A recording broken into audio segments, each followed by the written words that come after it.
You're listening to Women's Dream Enlightenment. Dream decoding, deep discussions, and spiritual stories of self-discovery to inspire your personal enlightened journey. I'm your host, Megan Mary, founder of Women's Dream Analysis. Let's bring in the light.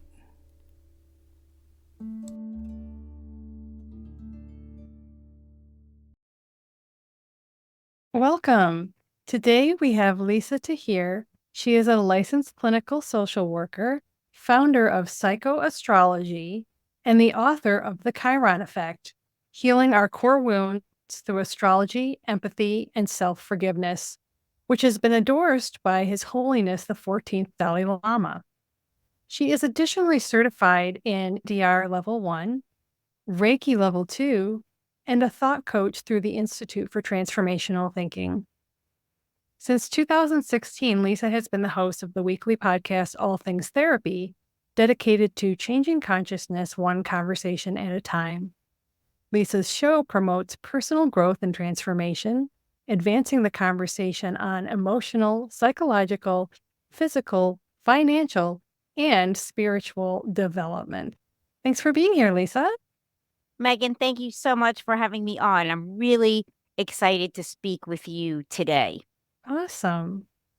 Well, I have just been loving your book. I think the approach is so unique and that everyone can benefit from tapping in to what you have to offer there. So my first question to you is going to be what I ask everyone, and that is, what does enlightenment mean to you?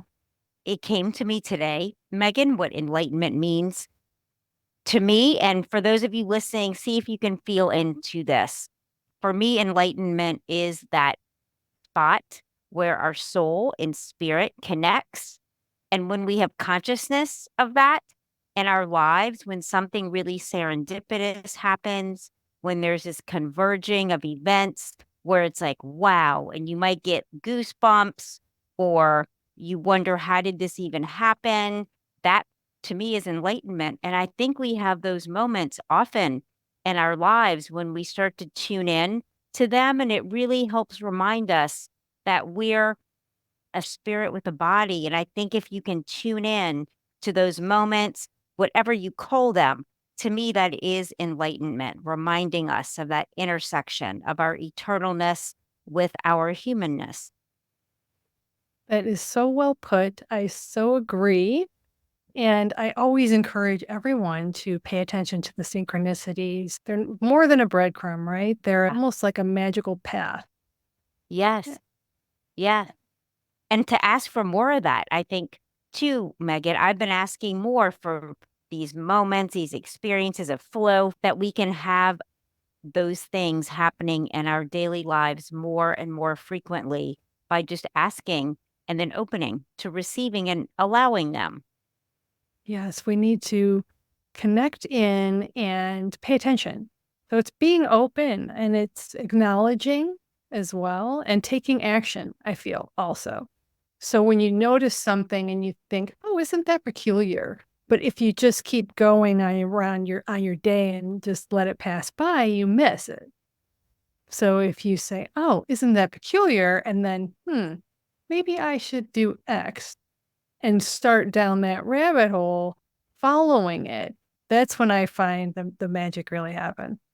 It sounds like you're talking about truly inspired action that we hear about. And I love that you are suggesting that we ask in those moments of serendipitous occasions, what can I do? I really like that. I'm going to try that. Thank you. Yes, that's how I got here. Yeah. I just go down a new rabbit hole every day and see where spirit leads me, and it's fantastic. I love that. So before we get into the topic of the book, which is so juicy, and I really want to make sure that we have enough time to cover it, but I want to give the listeners a chance to hear about your background and how you came to this place where you discovered everything that you're psychoastrology. Yeah. In a nutshell, I come to this work as a licensed psychotherapist, a licensed clinical social worker since 2000.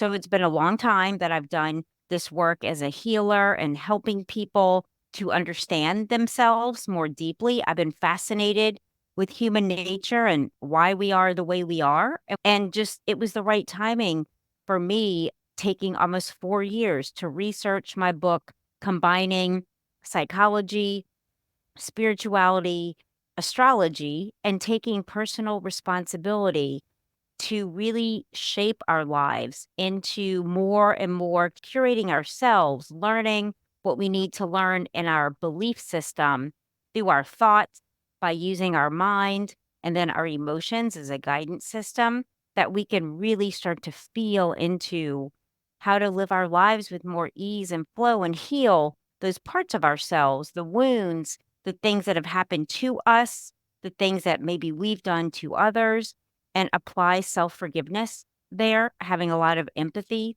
instead of harshness. And I believe that's how we really heal and become happier. What's so interesting about the way you approach astrology is that it's almost a diagnostic tool as opposed to the pop culture versions of astrology where we're looking at a horoscope and it doesn't really help you understand yourself in that way, to that level. I love how you're saying that. Yes. Yes. And I see astrology as a blueprint, as a symbolic language. And one of the hardest things for me to have wrapped my head around, and I think a lot of others, is what, like, are you saying this is prescribed to me based on where the stars and planets were? Like, this dictates my life? And I would say, no, not at all. You wrote your own astrological chart. You wrote where those stars were and what it implies before you came here. And though we don't remember that per se, I think we can start to understand that we wanted to have certain experiences, and the ones that have been painful are the ones that teach us the most about ourselves and about compassion and about forgiveness and even about joy, and can allow us to become teachers in our own lives, what it's like to have gone through challenging things, coming through the other side with actually feeling better and feeling more at peace with life and with others, more competent, really having skills to manage our emotions and help others to do the same, be it starting your own podcast or blog or book, or just being an influencer in your home, in your community, in your friend group. We all have a story. And I just think to really understand these core wounds and the meaning we've made about ourselves because of them is key in the life that we're living and how we can change it to live better and happier. I really like that perspective on astrology and the way that the stars were aligned when we were born. So many times people feel that they're subscribed to that, like they're stuck in that, like it was put on them, versus what you said about that we actually on another level chose that, which is an We wrote entirely it. different perspective. Yeah, we wrote it. And that's exciting to me, Megan, because we can change anything and everything. We're not dictated to anything besides the thoughts that we think, which create the beliefs that we hold. And that dictates the course of our lives. We're like mini solar systems in an orbit. That's simply our habits, our people, places, and things. And I talk about the Chiron effect as an orbit that we have, our people, places, and things that we orbit, and the people, places, and things that orbit us. And if there's something we're not satisfied with, looking at that placement of Chiron in your birth chart will identify one of 12 areas of vulnerability, up to and including core wounding for some people that have gone through traumas and abuse and such, abandonments, neglect, and things like that. There's been a real wound there, leaving someone feeling like they're not important, they're not valuable, they don't matter. And by really healing that part of yourself and start by having some hope, I talk about hope as a precursor for change, that you start to believe in yourself and believe in things changing. And that new thought is your new orbit that then you start to take different actions. Going back to your word, you start to show up differently, which is so key based on what you're starting to believe, what you want to believe, and that creates your life. You will begin dealing with new and different people and new and different experiences. And that's how I feel like we really are evolving and changing in life. And that's been my whole experience with this podcast is just when you come in alignment, all of a sudden, everyone that in your orbit is totally different Yeah. and your experience is totally different. And also, when you start to view what's happened to you in your life rather than as a negative circumstance, but in your book, you say that the hardships we overcome become the source of our greatest success. And there were so many lines that resonated with me, but that one in particular, because when we actually start to view that we chose this life for a specific reason, then we can't view what happened to us in the same way. We almost then realize that it's all been gift or it's all been planned for us to arrive at the point that we are and that we wouldn't have made it there without it. And so I find that so much more empowering than the traditional way of looking at your natal chart, for example. And also the way that you incorporate Chiron, incorporating this other planet is so interesting, and particularly that you and I share the same core wound. Yeah. So there's that. Yeah. The Chiron in the sign of Aries having to Mhm. do with vulnerability or wounding and our personal sense of our value and worth, something that no one else would ever know looking at you, looking at me, but it's been our personal journey and work Mm, to believe in ourselves yep. and to value ourselves and know that we definitely matter. We're making a difference and that it's not based upon just output and doing more and more and more to feel worthy, but it's that intrinsic worthiness that you're good enough just because you're here. And then what do I want to do in that inspired action route that you introduced early on in the show? Like, what am I really inspired to do that lights me up and doesn't deplete me just to achieve? And there's a fine line there to learn how to determine that and just take those actions and let the other ones go and have some more pleasure and enjoyment instead. And I also like when you say reveal yourself to others so that they may become your partners in healing, because that is really what we're doing right here. That It is. is the whole point of the podcast is to tell my story, to bring other women on to tell their story. There's power in that vulnerability. And when you do that, other people start to resonate and connect with you because they've been there and they felt that. And then everyone can start to serve as each other's healer in that Yes. respect, which is so amazing. It is. And really bringing out the best in each other because what you just said, it's not about comparison or competition. It's about really just being ourselves and like supporting and being each other's cheerleader and being happy for each other's successes because that's available to you too. You shift from a lack perspective to one of more like really deep knowing that all is going to be well for you, whatever it is that's going on, that you have the power and ability to align with solution, like the energy of the solution and be about that. And it feels different, even as you think it, that I want to be aligned with the solution to this rather than what is the problem. Like that just feels more dense than like the solution to open up your mind, your heart, your awareness to the path that wants to reveal itself to all of Mhm. us on every there's a solution. We just really it's about I think slowing down, Megan, to listen sometime. Yes, and that's why meditation was so key in my Yeah. healing journey and journaling my dreams, because that's where could slow down and start to access that information and start to hear that, like you said, inner knowing. And to quote you again, you said you are your source and you can learn to tune in and hear the whisper of your deep inner knowing. You absolutely can. And I love that because that's spirituality versus religion. When you are your own source, when you can have access to all of that and just tune in to that. And I call dreams whispers often because they're so subtle in the way that they Mm. deliver their messages, but they really are our own inner knowing. They're coming from the universe, from our higher self. And when we listen, when we start listening, that's when we really become empowered.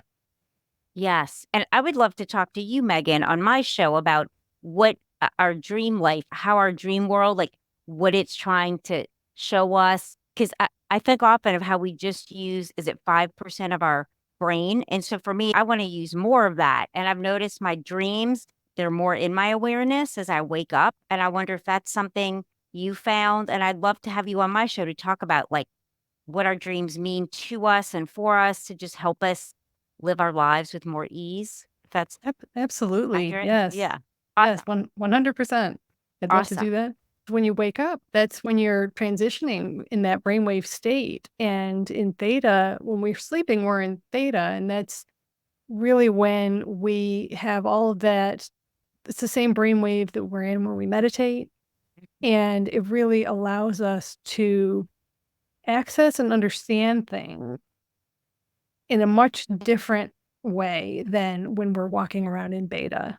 And so I love it. there's Yeah. that little moment, and it's a magical moment when you have just woken up and you're in between worlds. And that's when you can capture that information and then bring it into the waking world and then start to decode it and integrate your subconscious with your conscious for that really holistic understanding that allows you to be so much more empowered about everything in your life. I love that. And even thinking of how you and I both share Chiron and Aries having to do with valuing ourselves, that also has to do with uh, really quieting the self criticism and shifting it to self encouragement. And the dream I woke up with this morning, it was so odd because it's like something was picking me, almost like a bird, like picking my skin, and I couldn't get it to stop. And when I woke up, I was like, "Is that about someone else?" And I had the awareness, I think it's about a message for me, not to pick so much at myself, to continue to soften the self-criticism and just to really soften that, and that felt pretty accurate. So, Mhm. is that kinda how you work sometime, waking up with a dream, a memory, Mhm.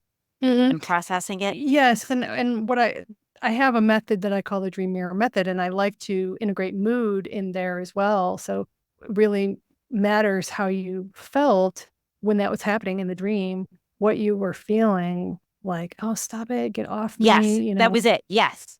Yes, exactly. somewhere on a metaphorical level, you're feeling, yes, like what is it that you want to stop to get off you, right? Yeah, And yeah. And so I also like to look at the actions. So, like you say, you use the word picking. And so it's like, okay, what are you picking at? What are you picking apart? What are you, what is the action of picking? What is that metaphor of picking? And also, I look at colors, I look at every detail. So, I love that. what's the bird like? It could be a robin, it could be a hawk. I mean, what are we talking about here? And so the type of bird and what that represents to you and the color and everything can actually give you more information about that situation. That's so rich. And when I filtered it through the Chiron filter, what came up for me really clearly is though I've grown so much and I have so much more allowance for myself and acceptance. And that's what I intend for people that read my book, to really find this deep self forgiveness that's progressive and lifelong, and really being your own coach. And yet, sometime I can still be really like nitpicky, picking on myself. And that's what I felt like. It's like, Lisa, I can see that even more. Like, though I've been on this journey a while, there's even deeper levels of, I think, self-love and respect.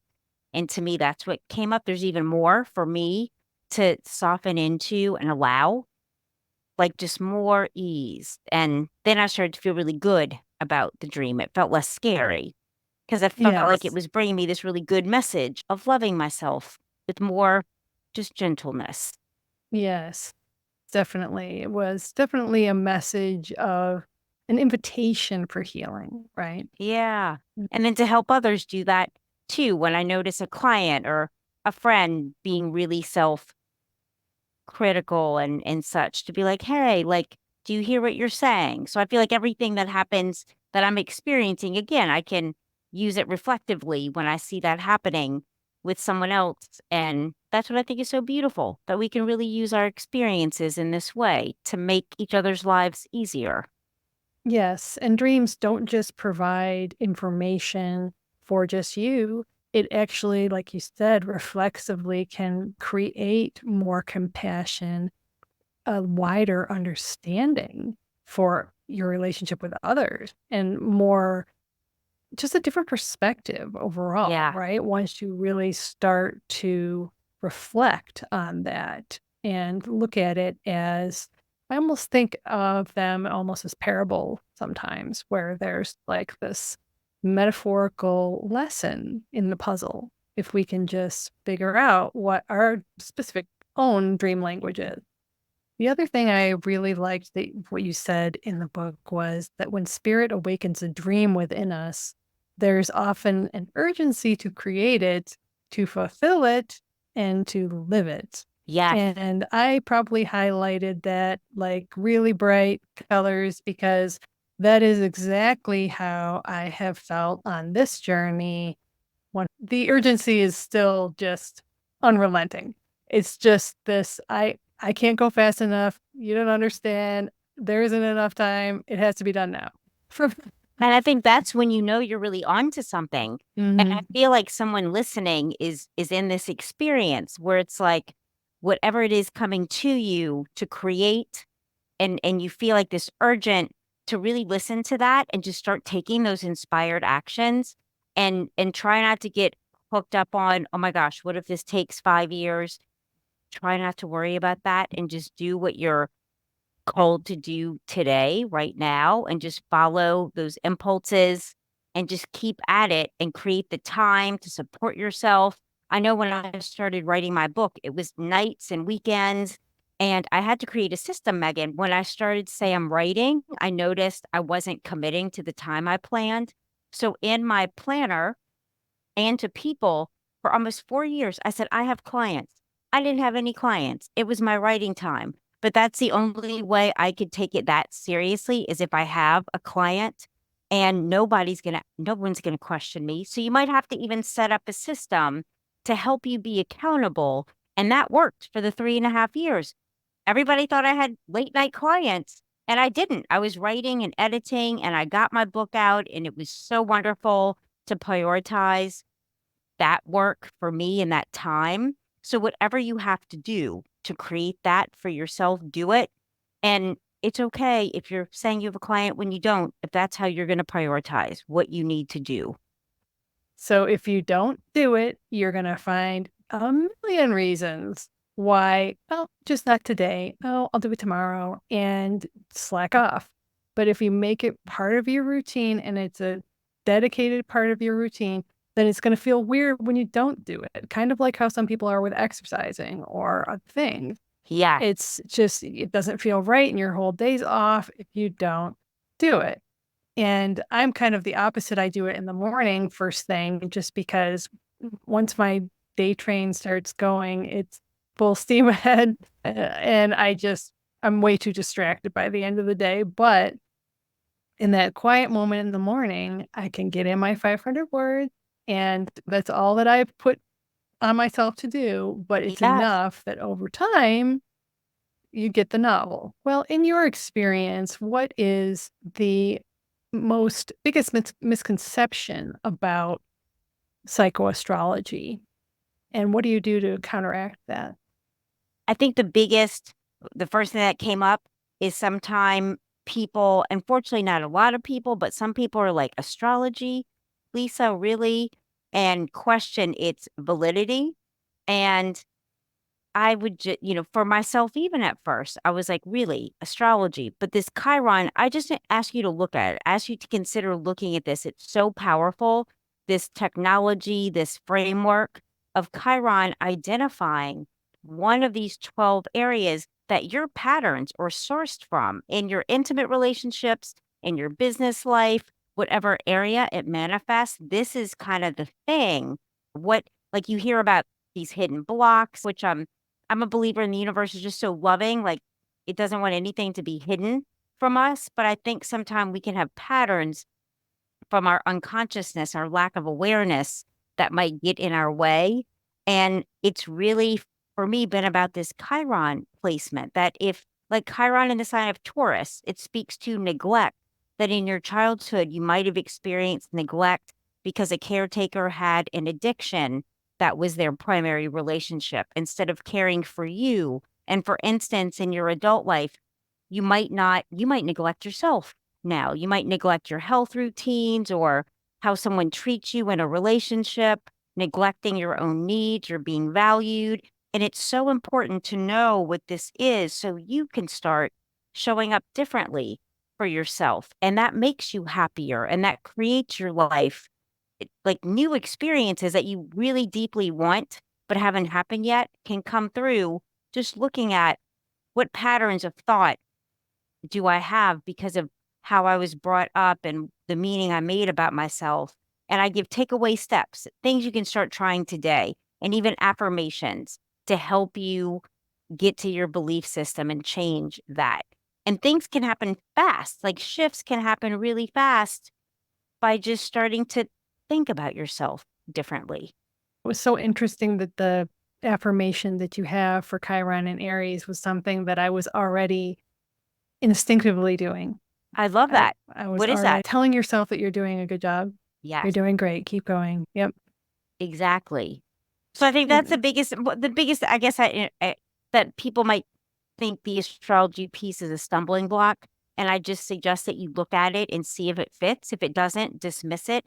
There's so many there are things said in different ways. And I just present a framework said in a different way of already presiding paradigms that resonate with a lot of people and make healing, I think, more user friendly and less scary and less like this is going to be painful and awful. It's like I suggest you take maybe 20 minutes every few days, light a candle, bring your journal, and let's do some excavation into your memories to feel better, not to overwhelm you or scare you. I like that you said user friendly. It is what we need. We need it to feel more accessible. We need it to feel not so scary. And that's part of, I think, a lot of the hesitation with dream work and part of the reason that a lot of people shut down their dreams Mm, because of that fear. And they yeah, don't want to step into the shadow. They don't want to know what's in the shadow. They might have some idea and they don't want anything to do with it. And so they don't want to have to do that work because they're afraid of, everything that goes along with it. But it's the invitation, right? And the benefit and the healing and everything that could be so much better in your existence if yeah, you did integrate that and at least have absolutely. an understanding, yeah, a different understanding. It just broadens your awareness. Mhm. And when you start to change the way you look at things, the things you look at change. We've heard that so many Mhm. times. But when you turn that lens upon yourself, life emanates from us. And when you start to really deeply understand that, things will start changing fast for the better because it's when you really can harmonize with what you really want and ask, like, who do I need to become?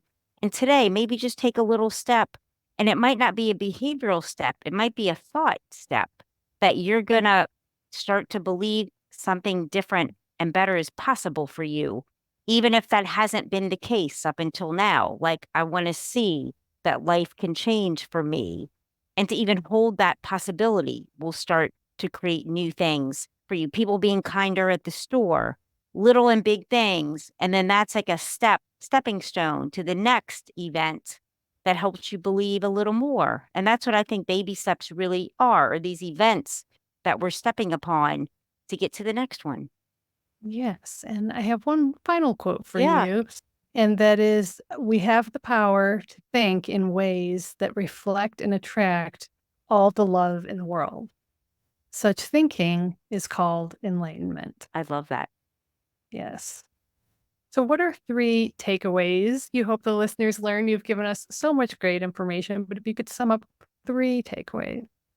3 takeaways. Number 1, you are doing so much better than you're crediting yourself for. So I'd love for you to look for something you did today that you feel good about, even if no one else knows. It could be something you thought, it could be something you intend to do that came to mind, or something you actually did, and to affirm that about yourself. And try to do that every day. Just notice something you're liking that you did, that you thought, that you said, and create that to even look for things to do each day. In that vein, it's really going to uplevel your happiness.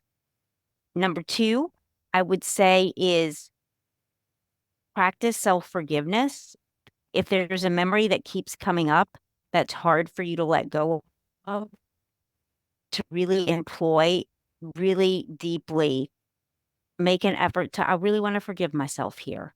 And notice what comes up. Take out a journal, write some things that arise to help you forgive yourself, and know that life is going to give you so many more opportunities to do it differently so you can let yourself off the hook.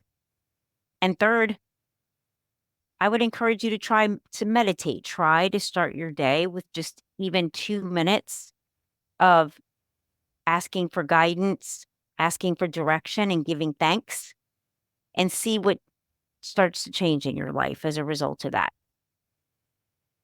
Great advice.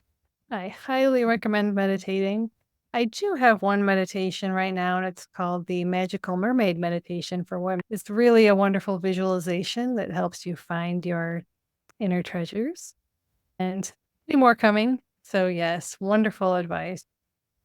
Well, if Thank people you. want to find you, where can they find you online if they want to work with you?